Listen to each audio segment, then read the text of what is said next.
अब हम कंसिडर करते हैं साइन और कॉस के दो इंटरेस्टिंग वैल्यूज़ की, कि साइन 90, कॉस 90, साइन 0 और कॉस 0 की वैल्यू क्या होती है।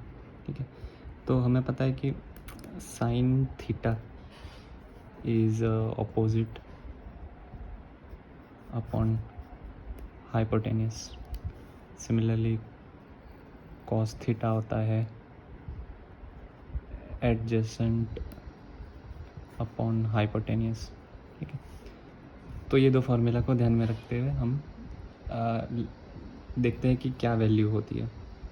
तो लेट्स से मैंने एक ट्रायंगल फॉर्म किया, ठीक है, राइट एंगल ट्रायंगल मैं फॉर्म कर रहा हूँ। इस पॉइंट से मैंने एक थीटा एंगल पर एक ट्रायंगल फॉर्म किया। ठीक है, ये एंगल थीटा है। ये साइड को हम ये अज्यूम कर लेते हैं। तो ये एक ट्रायंगल फॉर्म हुआ। अब मैं एंगल बढ़ा देता हूँ। तो मैंने इस एंगल को बढ़ा दिया, तो मेरे को एक नया ट्रायंगल मिला जिसका एंगल ये होगा। अब हम देखें तो पहले वाले ट्रायंगल की साइड ये थी, अब साइड बढ़ गई क्योंकि, और ये राइट एंगल ट्रायंगल है।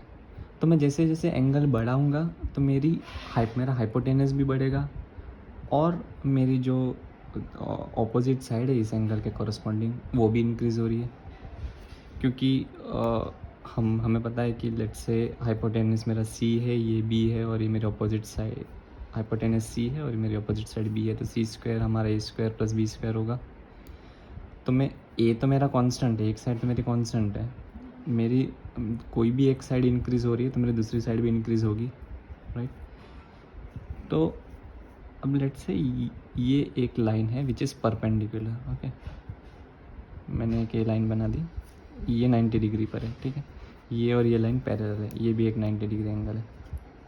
ठीक है, अब मैंने इस एंगल को और बढ़ाया तो मेरी ये साइड और बढ़ी, मेरा हाइपोटेनस बढ़ा, मेरी ये साइड बढ़ी। तो मैं कितना एंगल को, लेट से मैं एंगल को 89 ले गया यहाँ पे ये 90 डिग्री है तो ये 89, तो यहाँ पर ऐसा कुछ होगा। ठीक है, तो अगर आप इमेजिन करो कि मैं एंगल को जैसे जैसे बढ़ाता जा रहा हूँ, ये मेरी जो अपोजिट साइड है वो बहुत बढ़ती जा रही है। ठीक है, ये इधर से ऐसी ऐसी बहुत बढ़ती जाएगी।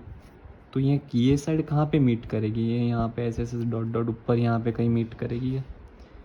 तो अगर मेरा एंगल 90 के करीब हुआ तो मेरी ये जो अपोजिट साइड है वो भी बहुत ही ज़्यादा मतलब हम कह सकते हैं इनफाइनाइट को अप्रोच कर सकती है, राइट।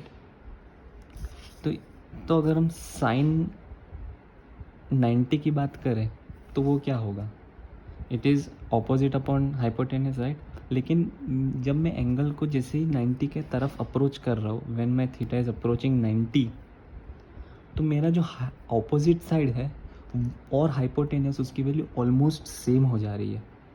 तो इसलिए साइन 90 ऑपोजिट अपॉन हाइपोटेनस है। अगर ऑपोजिट और हाइपोटेनस ऑलमोस्ट सेम हो जाएगा तो उसकी वैल्यू 1 हो जाएगी।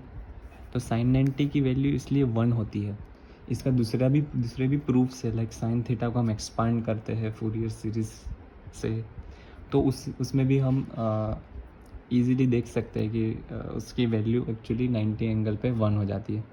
बट अभी के लिए हम ऐसा विजुअलाइज कर सकते हैं कि जैसे ही मेरा एंगल मैं बढ़ाता जा रहा हूँ, ठीक है, ये मैं एंगल ऐसे करके ऐसे ऐसे बढ़ाता जा रहा हूँ, तो मेरा जो ऑपोजिट साइड है वो भी बहुत सारी, वो भी इनफाइनाइट को अप्रोच कर रही है।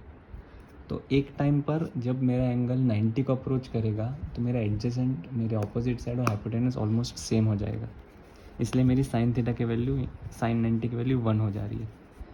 अब हम कंसिडर करते हैं कि कॉस 90 क्या होगा। तो अगर हम कॉस थीटा की बात करें तो एडजेसेंट अपॉन हाइपोटेनस होता है।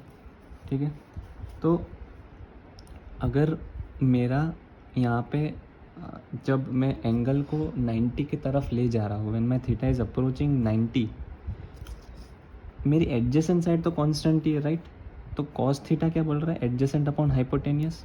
मेरा हाइपोटेनियस एक तो इन्फाइनाइट क्या करीब जा रहा है, तो कांस्टेंट बाय इन्फाइनाइट क्या होगा, ज़ीरो की तरफ अप्रोच करेगा। तो मेरा कॉस 90 इसलिए ज़ीरो हो जाता है। इसको विजुअलाइज करने का एक और तरीका ये है, राइट। अब हम कंसिडर करते हैं केस कि एंगल में ज़ीरो कर रहा हूँ तो क्या होता है, ठीक है। तो सेम हम यहाँ पे लेते हैं, मैंने एक और बना दिया, यहाँ पे एंगल है थीटा, ठीक है। मैं अब यहाँ पे एंगल डिक्रीज़ कर रहा हूँ, मैं एंगल डिक्रीज़ कर रहा हूँ तो ये साइड डिक्रीज़ होगी। ये एंगल जब इतना था तो साइड इतनी थी, अब मैंने एंगल कम कर दिया तो साइड कम हो गई। तो अगर मैं एंगल को और कम करता हूँ तो और साइड कम हो जाएगी, और कम करता हूँ तो और कम हो जाएगी। तो if my theta approach is zero, तो जो मेरी ऑपोजिट साइड है, the side opposite to the angle जो मैं कंसिडर कर रहा हूँ, वो ऑपोजिट साइड भी ज़ीरो को अप्रोच करेगी। मेरी opposite side will approach to zero. और मेरे साइन थीटा की डेफिनेशन बोल रहे ऑपोजिट अपॉन हाइपोटेनियस। मेरा हाइपोटेनियस ज़ीरो नहीं हो रहा है, मेरा ऐसा करके हाइपोटेनियस ज़ीरो नहीं आ रहा है, मेरी ऑपोजिट साइड ज़ीरो को अप्रोच कर रही है। तो मेरी इसलिए साइन ज़ीरो हो जाता है, just because my opposite side goes to zero. लेकिन कॉस के केस में क्या होगा, कॉस ज़ीरो क्या होगा, कॉस बोल रहा है एडजेसेंट अपॉन हाइपोटेनियस। अब यहाँ पे हाइपोटेनियस क्या हो रहा है, सबसे पहले हाइपोटेनियस लेट से एंगल बढ़ा दिया मैंने तो हाइपोटेनियस ये रहा, एंगल कम किया तो हाइपोटेनियस ये हो गया, और कम किया और कम किया और कम किया। तो जब मेरा एंगल ज़ीरो हो गया, ठीक है, ज़ीरो के करीब हो गया, तो मेरा एकदम मेरी एडजेसेंट और हाइपोटेनियस ऑलमोस्ट मैच हो जाएंगे। इसलिए और कॉस थीटा की डेफिनेशन ये बोलती है कि cos of zero is adjacent upon hypotenuse. अब वो दो ऑलमोस्ट सेम हो गए, तो इसलिए कॉस ज़ीरो की वैल्यू 1 हो जाएगी, राइट।